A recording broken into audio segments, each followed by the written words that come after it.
نعمت حضور مجدد الفسانی رحمۃ اللہ علیہ، میرے بادشاہ حضرت پیر حیدر شاہ رحمۃ اللہ علیہ، تمام بزرگوں کی بارگاہ میں بلندی درجات کے اور جتنے حضرات میرے سمیت اس دعا میں شامل ہیں جو ہمارے اعضاء تربا حالت ایمان میں اس دنیا سے چلے، میرے اللہ ان سب کی قبروں میں اور ہم سب کے دلوں میں اس سورہ فاتحہ کا نور داخل فرما۔ صلی اللہ تعالیٰ علی خیر خلق محمد الوالد۔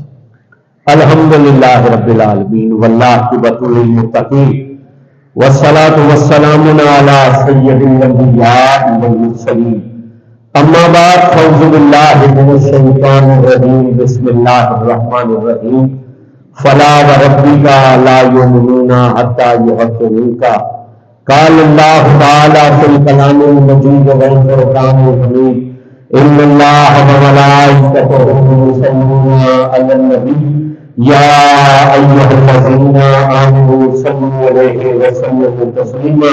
کوئی زبان خاموش نہ رہے، بڑی ایمانداری سے بولے الصلاۃ والسلام علیک یا سیدی یا رسول اللہ وعلی آلک وصحابک یا حبیب اللہ، الصلاۃ والسلام علیک یا رحمۃ للعالمین وعلی آلک وصحابک یا جد الحسن والحسین، الصلاۃ والسلام علیک یا قائد المحمدین وعلی آلک وصحابک یا امام الانبیاء والمرسلین۔ انتہائی قابل تکریم حضرات محترم، حضور سید العالم صلی اللہ علیہ وسلم کے اختیارات کے حوالے سے گزشتہ 3 جمعوں سے گفتگو ہو رہی ہے۔ پچھلے جمعے عرض کیا تھا کہ اللہ رب العزت نے جو محبوب کو اختیار عطا کیے ہیں، علماء نے اس کی تشریح بیان کرتے ہوئے کہا کہ حضور کا ایک اختیار امر و نواہی کا ہے۔ اللہ رب العزت نے کائنات کی ہر چیز کو پابند کیا ہے کہ جو حضور حکم دے اس پر عمل کرے، اور جس چیز سے حضور منع کرے اس سے رک جائے، اسے امر و نہی کے اختیارات کہا جاتا ہے۔ پچھلے جمعہ عرض کیا تھا، ایک یہودی نے آ کر کہا کہ آپ رسول ہیں، فرمایا ہاں میں رسول ہوں۔ اس نے کہا میرے کوئی معجزہ دکھلاؤ، فرمایا میں وہ رسول نہیں جو اپنی مرضی سے معجزے دکھلائے، جس سے تیری تسلی ہوتی ہو ہم تجھے وہ معجزہ دکھلا دیں گے۔ اس نے کہا ٹھیک ہے، پھر یہ سامنے بنا درخت اگر آ کر آپ کی رسالت کی گواہی دے تو میں بھی کلمہ پڑھوں گا، تو آپ صلی اللہ علیہ وسلم نے اسے فرمایا اگر میں جا کر اس درخت سے کہوں کہ ہمارا کلمہ پڑھ، ہو سکتا ہے تو بعد میں یہ کہے چونکہ جادوگر ہے اس لیے اس نے کوئی جادو کیا ہوگا، کچھ بڑا ہوگا۔ ابھی یہ فرمایا سے ہم نہیں جاتے، تم خود جا کر اس کو اتنا کہہ دے وہ سیم زلزلے والے کو بھی بلا رہے ہیں، وہ چودھری کے چاند سے بھی زیادہ روشن چہرے والے کو بھی بلا رہے ہیں، اللہ کے رسول کو جو یاد کرتے ہیں۔ یہ آگے بڑھا، اس نے درخت سے جا کر کہا کہ یہ اللہ کے رسول بلاتے ہیں۔ درخت نے یہ نہیں دیکھا بلانے والا یہودی ہے، وہ حضور سرکار کو دیکھ کر چل پڑا، اپنی جڑوں کو اکٹھا کیا، جھومتا ہوا آیا، پہلے آ کر سجدہ کیا، پھر کلمہ پڑھا، حضور کی رسالت کی گواہی دی۔ آپ نے فرمایا تسلی ہو گئی۔ اس نے کہا نہیں اب اسے حکم کرو کہ واپس بھی چلا جائے۔ مسکرا کر حضور نے ارشاد فرمایا واپس ہو جا۔ وہ درخت واپس اپنے مقام پر لگ گیا۔ اللہ رب العزت نے ہر چیز کو یہ پابند کیا ہے کہ حضور جو حکم دے وہ اس پر عمل کرے۔ اسی طرح ایک اور جگہ پر ایک کافر سامنے آیا، اس نے کہا آپ کہتے ہیں میں اللہ کا رسول ہوں، فرمایا ہاں میں اللہ کا رسول ہوں۔ اس نے کہا پھر یہ جو درخت کی سب سے اونچی شاخ ہے اسے حکم دے کہ یہ نیچے اتر کر آپ کا کلمہ پڑھے تو میں بھی آپ کا کلمہ پڑھوں گا۔ مسکرا کر رسول اللہ نے اس شاخ کی طرف اشارہ کیا، وہ شاخ درخت سے جدا ہوئی، پھر درخت سے یوں اتری جس طرح کوئی ماہر بندہ درختوں سے نیچے اترتا ہے، پھر وہ شاخ جھولتی ہوئی حضور کے سامنے آئی۔ پہلے آ کر رسول اللہ کو سجدہ کیا، پھر اس نے آ کر سرکار کا کلمہ پڑھا۔ اب حضور نے اسے فرمایا تسلی ہو گئی۔ اس نے کہا نہیں اسے حکم کرو یہ واپس بھی جا کر اپنے مقام پر لگ جائے۔ علامہ اقبال رحمۃ اللہ علیہ نے فرمایا تھا کہ ڈالی جو فصلیں خزاں میں شجر سے ٹوٹ، ڈالی گئی جو فصلیں خزاں میں شجر سے ٹوٹ، ممکن نہیں ہری ہو صاحب بہار سے۔ جو شاخ ایک مرتبہ درخت سے جدا ہو جائے اس پر بہار کا جتنا مرضی بادل برسے وہ کبھی سرسبز نہیں ہو سکتی، شاخ درخت سے علیحدہ ہو چکی تھی، اسے بے جان ہو جانا چاہیے تھا، لیکن وہ سرکار کے سامنے آ رہی، آپ کی رسالت کی گواہی دے رہے۔ اس نے کہا اسے کہو یہ واپس بھی لگ جائے۔ حضور نے اشارہ کیا، شاخ واپس درخت پر چڑھی، اپنے مقام پر جا کر لگ گئی۔ میں آپ سے اتنی سی عرض کرنا چاہتا ہوں، حضور نے خریدا تھا اونٹ ایک شخص سے، اونٹ کا سودا ہو گیا، آپ نے اسے فرمایا ٹھہرو، ہم جاتے ہیں اور جا کر پیسے لے کر آتے ہیں اور قیمت تجھے دیتے ہیں۔ سرکار تشریف لے گئے، پیچھے کوئی اور شخص آیا، اس نے اس کے ساتھ وہ سودا زیادہ پیسوں میں کر دیا۔ نبی پاک واپس تشریف لائے تو اونٹ نہیں تھا، آپ نے فرمایا تیرا ہمارے ساتھ سودا ہوا تھا اونٹ کا، یہ قیمت لے اور اونٹ ہمارے حوالے کر۔ تو اس نے آگے سے کہا کہ میں نے تو آپ کے ساتھ سودا ہی نہیں کیا۔ حضور نے فرمایا یہ کیسے ہو سکتا ہے کہ تو نے ہمارے ساتھ سودا نہ کیا ہو؟